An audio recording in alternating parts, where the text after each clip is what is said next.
Hello everybody, it's been a long time since the last video. I am very sorry about that, it's been like 2 months. And I had this idea about this new video since last year, so I've been waiting quite long since then. But, well, let's start. I very recently heard about a possible I AM Legen 2 movie, and although I think it's just all rumors, I decided to investigate a little bit more about the story and the main book. And I was like shocked about a very interesting but creepy theory regarding this world of I AM Legend. But let's start from the beginning. We all know that in the movie, at least, the bases are pretty much the same from the book. It all started by a worldwide pandemic due to the combination of a germ and a bacteria that caused people to turn into a kind of vampire. This because the bacteria is sensitive to sunlight and all people infected is more active during the night. Also, in the movie we can see that the main character, Robert Neville, is living in a post-apocalyptic city completely destroyed and invaded by natural and animal life, in addition to the vampires that hide in the darkness during the day. But of course, there are some differences from the books that we cannot really see in the movie. For example, in the movie the vampires are more like zombies, or kind of, because they tend to be more erratic and wildly aggressive. But in the book, it's more like the vampire version that we can only see almost at the end of the movie, when the leader of the vampires has a very interesting and almost human interaction with the main character, Robert Neville.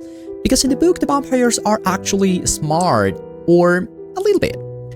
Being many of them able to coordinate and planning things like the invasion of the refuge house and capture the main character at the end of the same story.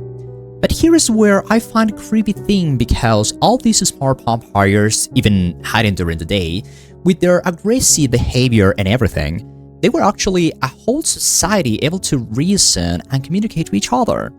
And apparently they were always trying to restore this same new society with the vampire people. But there was something going on all those years. As we all know, the main character Robert was always very afraid of the dangerous nights, so he locked himself into shelter, every night hoping it wouldn't be the last one. And during the day he went out to find resources and sometimes to kill some vampires or try to capture them to find a cure for the terrible disease that left him apparently as the last normal human in the world. With being honest with you, I wouldn't last a single year living like that, terribly afraid of the vampires and the nights in general. But then investigating a little bit more about this vampire society, I found that in their perspective, being unable to walk or last for long in the sunlight, the daylight represented for them a real threat. But that's not it. The sunlight was dangerous for them, yes, but sometimes they noticed some of their own people disappearing during these days, even sometimes finding their relatives horribly murdered in the places where they were supposedly safe from the sunlight, even noticing that those who they didn't find the corpses or anything else were missing for days or weeks, to never come back.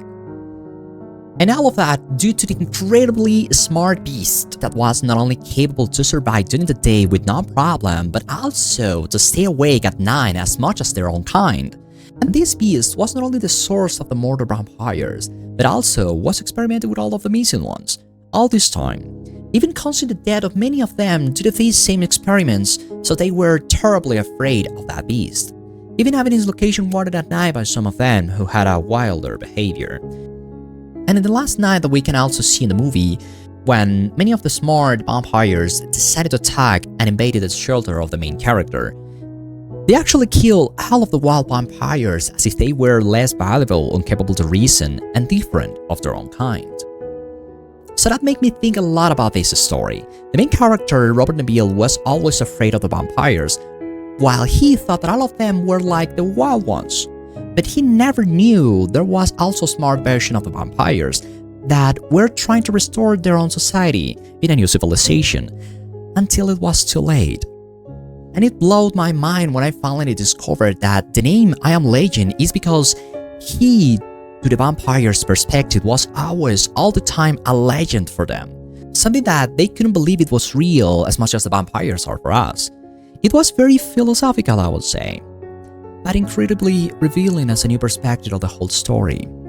I don't know, but I keep finding stories where we and our behavior as humans always end up being like the monsters or the bad guys in any story.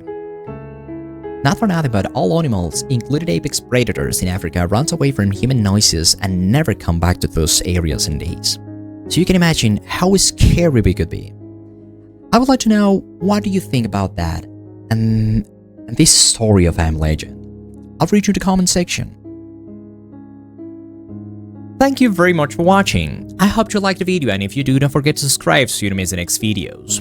I am the Dark Agent, and I'll see you again.